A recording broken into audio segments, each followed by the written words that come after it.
Sa loob ng halos 6 na buwan, pagpatak ng gabi sa iba't ibang lungsod sa bansa, ganito ang mga eksena.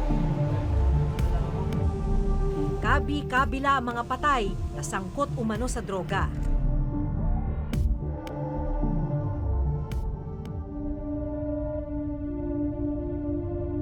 Bandang alas 10 ng gabi noong November 17, sinimulan ng buntutan ng Reporter's Notebook ang mga tauhan ng Manila Police District. Eksaktong alas 11:30 ng gabi sa tulay ng Santa Cruz, Maynila, 2 lalaki ang naabutan naming wala ng buhay.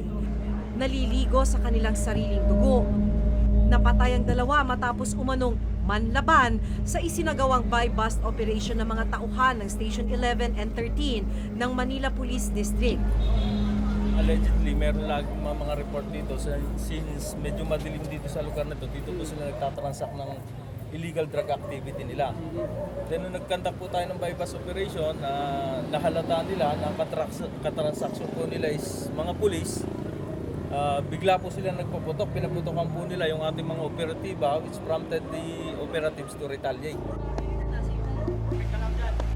Parehong kalibre 38 baril ang natagpuan sa tabi ng 2. May tig-3 tama ng bala ang mga suspect at nakita sa kanila ang 8 sachet ng shabu. Yung nakuha natin na ebidensya is 8 pieces of sachet amounting to 10,000. Sir, ilang baril yung nakuha natin doon? 2 caliber 38. Ayon sa mga pulis, nasa drug watch list ang 2 suspect.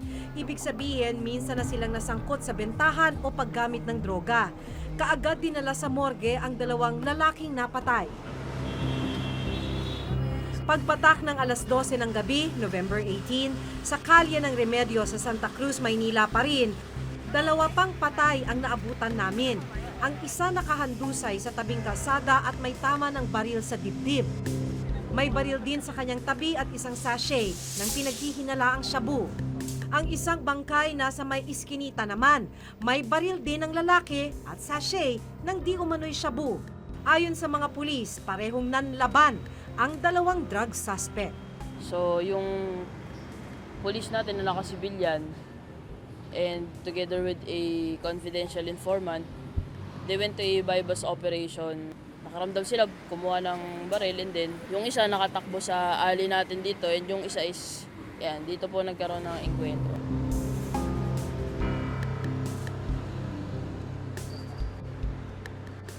Dinala na rin sa morgue ang 2 pang napatay na drug suspect. Mula July 1 hanggang December 6, umabot na sa mahigit 2,000 ang napapatay na pinaghihinalaang sangkot sa pagbebenta o paggamit ng ipinagbabawal na gamot. Kung susumahin, aabot sa 12 katao ang napapatay kada araw.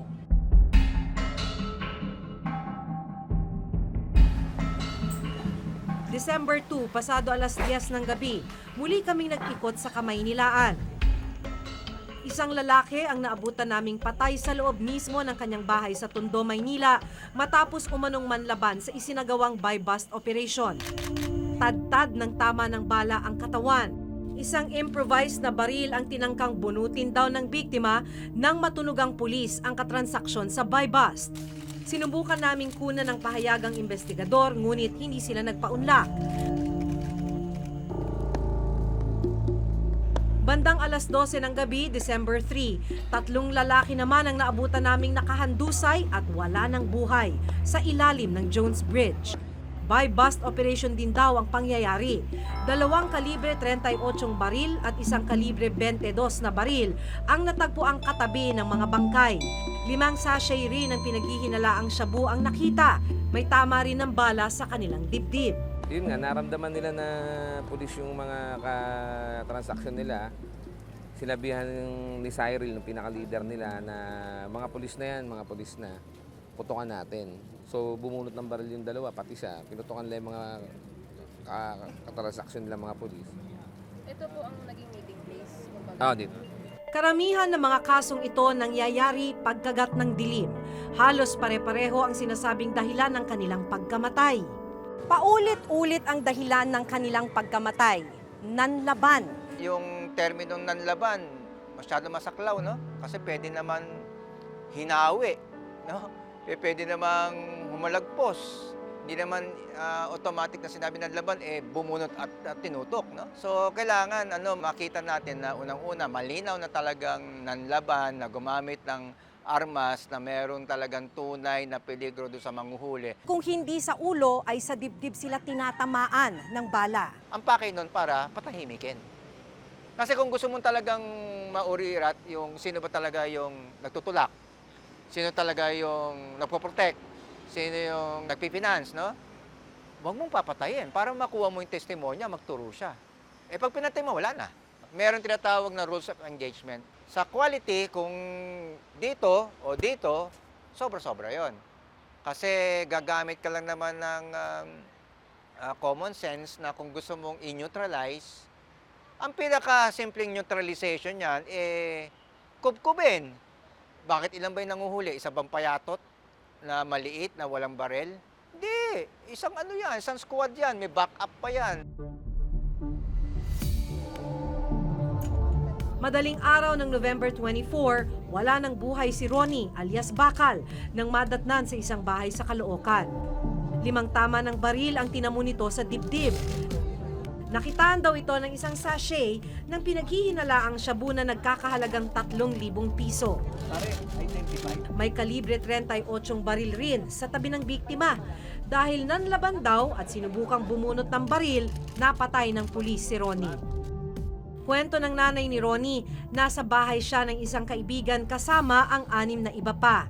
Biglang pumasok raw ang ilang pulis at saka pinalabas ang 6 nang malamang naroon si Ronnie. Kinulong na raw siya. Ayun, nakarinig na ng putok. Puro sa dibdib yung putok niya.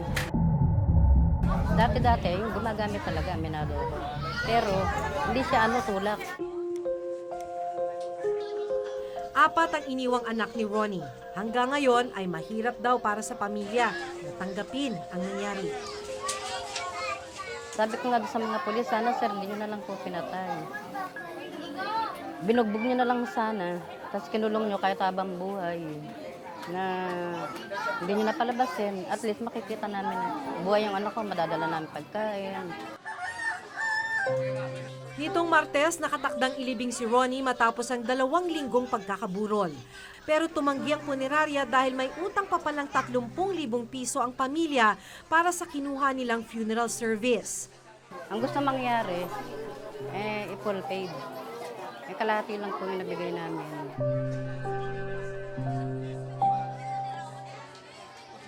Matapos ang 3 oras, nakapangutang ang pamilya ni Ronnie.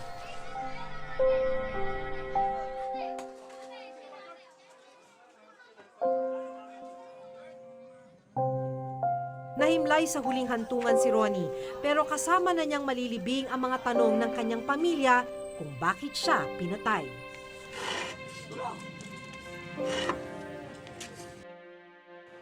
Sa dami ng police operations kung saan may namamatay dahil nanlaban daw, naku-question na kung talagang nasusunod ang police operational procedures.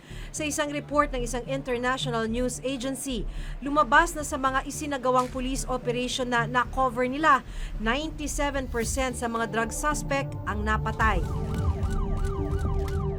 Kung titignan ang datos mula sa IAS, umabot na sa 1,600 ang bilang ng kasong iniimbestigahan nila kaugnay ng isinasagawang laban kontra droga ng kapulisan. Sa bilang na ito, 306 na po ang dropped, closed and terminated ang kaso o napawalang sala ang mga sangkot na pulis dahil sa kakulangan ng probable cause. 32 naman na kaso ang inelevate o itinaas ng IAS summer hearing. Ibig sabihin, may nakitang probable cause para masampa ng kasong administratibo mga pulis dahil sa paglabag sa operational procedure sa kanilang mga operasyon. 2 pulis ang in-endorse nila sa disciplinary authority ng PNP na siyang gagawa ng desisyon kung ano ang parusa sa kanila. Sisiguraduhin natin na ang lahat ng kapulisan will toe the line, and if anyone abuses yung tiwala na ibinigay sa atin ng ating Presidente at ng ating Chief ng Philippine National Police, ay may imbestigahan sila. And if we have to remove them from the police service, we will do so. And we will make sure that we will provide justice to any one who seeks it. Pulis man yan o kahit sino. Sa inilabas na resulta ng imbestigasyon ng NBI, lumalabas na rub out ang ginawang pagpatay kay Mayor Espinosa. At ayon sa mga otoridad, hindi totoong nanlaban si Mayor Espinosa pati na ang isa pang inmate na si Raul Yap.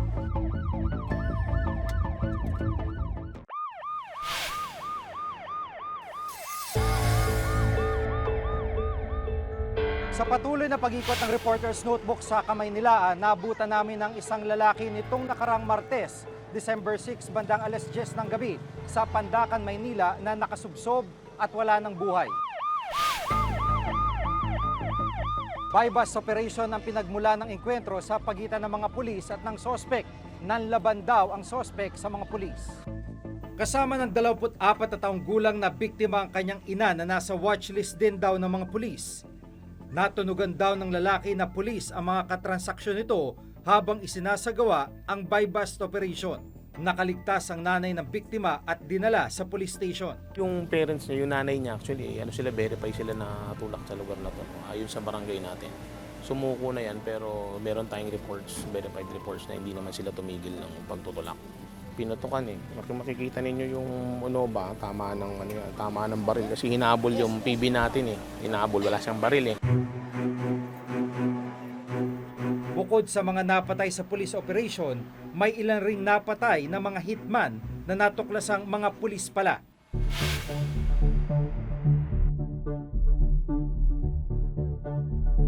Alas 11 ng gabi ng October 9, 2016, binaril ng dalawang nakamaskarang hitman sakay ng isang motorsiklo si Zenaida Luz, leader ng Citizens Crime Watch o CCW sa Oriental Mindoro. Dalawang putok na lang pinakabutan ko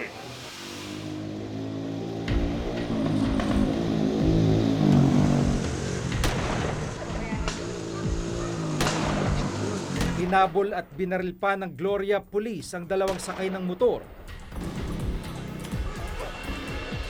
At dito nagulat sila sa kanilang natuklasan. Tropa! Dahil ang dalawang nakabonet at nakapiloka ay parehong pulis pala. Nakilalang dalawang sospek sa pagpatay kay Zenaida Luz bilang sina Senior Inspector Magdaleno Pimentel Jr. at Inspector Markson Almirez. 2 buwan matapos ang insidente, nasa ospital pa rin ang dalawang pulis. Sinampa na sila ng kasong murder ng pamilya ng biktima. Hanggang ngayon, hinihintay pa rin ang warrant of arrest para sa mga sospek. Minsan ang sinabi ng ilang opisyal ng gobyerno na dapat ituring na lehitimo at may regularidad ang mga operasyon ng pulisya kung saan may mga napapatay na drug suspect. Huwag na kayong magpamagmahal, huwag na kayong bumulinis.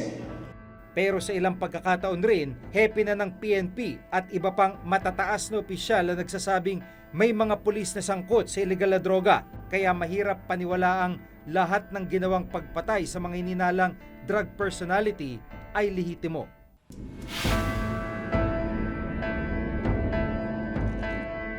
Yung tinututuwa ko nung una pa lang, yung vigilante killing, 4,000 na yon, more or less. Mas marami yon. At doon, meron namamatay na pulis. Nakakalungkot kanina, narinig natin, pulis laban sa pulis. Nakakalungkot din, na maraming patay. May drug lord sa drug lord, pulis laban sa pulis. Kasi, Your Honor, hindi natin maiwasan natin. Meron talagang pulis na involved Kasama. sa drug trade, Your Honor. Tama, okay. Gusto ko sana ma-reform yung PNP. Kasi, mahal na mahal ko yung organisasyon namin. Ako'y hirap na, but I will never surrender. Naging emosyonal si PNP Chief De La Rosa matapos magbigay ng testimonya ang drug lord na si Kerwin Espinosa tungkol sa pagbibigay ng payola sa ilang mga pulis sa Leyte. Isa sa kanyang pinangalanan ay si Superintendent Marvin Marcos, ang nanguna sa paghain ng search warrant sa kanyang nasawing ama na si Alvera Leyte Mayor Rolando Espinosa Sr. Ano ang maitulong ko? Sabi niya, ganito kasi Win. Yung asawa ko tumatakbo ng Vice Mayor ng Pastrana. Okay, magkano ka, sir? Ang sinabi niya sa akin, 3 million.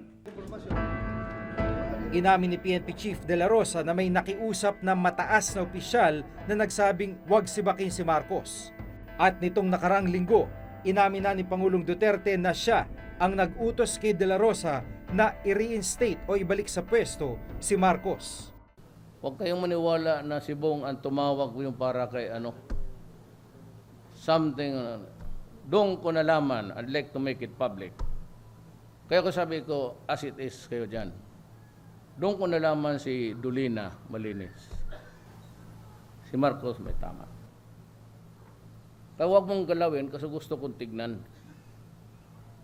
Kaya kung biglain mo, yung napuputol yung nag-build up ng kaso.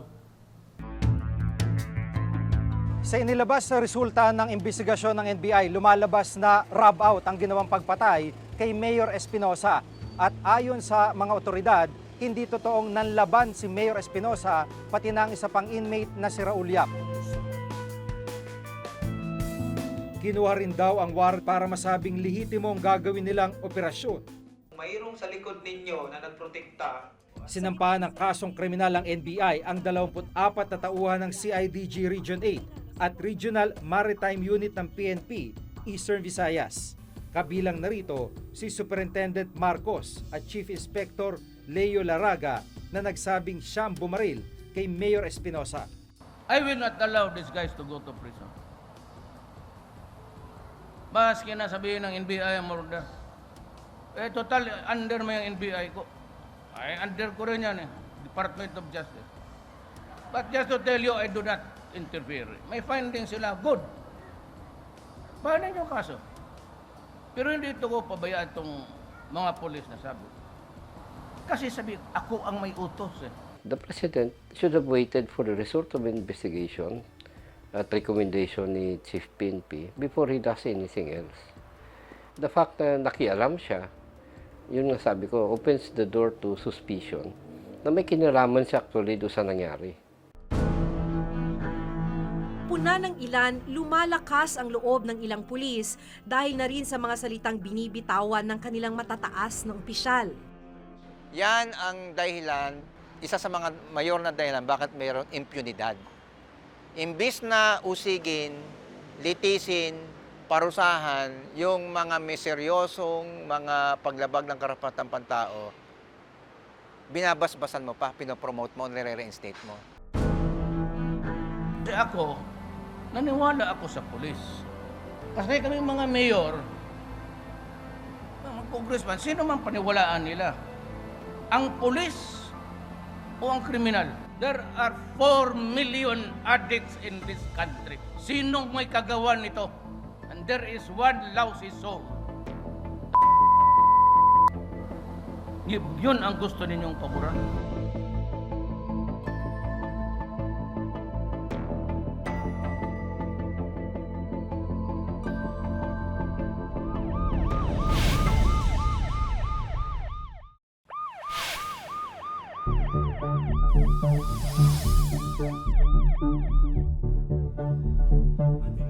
Sa loob ng 3 hanggang 6 na buwan, sinabi noon ni Pangulong Duterte na mawawakasan ang problema sa droga.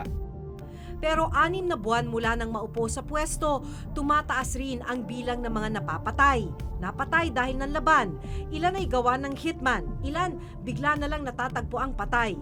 Kung may mga pulis na sangkot sa kalakaran ng iligal na droga sa bansa, nananatili ang tanong, paano matitiyak na lehitimo, walang bahid o ibang motibo ang kaliwat kanang pagpaslang sa mga hinihinalang pusher at user? Dapat na lang bang tanggapin na meron at merong mapapatay sa bawat pagkagat ng dilim? Hanggang sa susunod na Huwebes, ako si Maki Pulido. Ako si Jiga Manikat at itong bagong dekada ng Reporter's Notebook.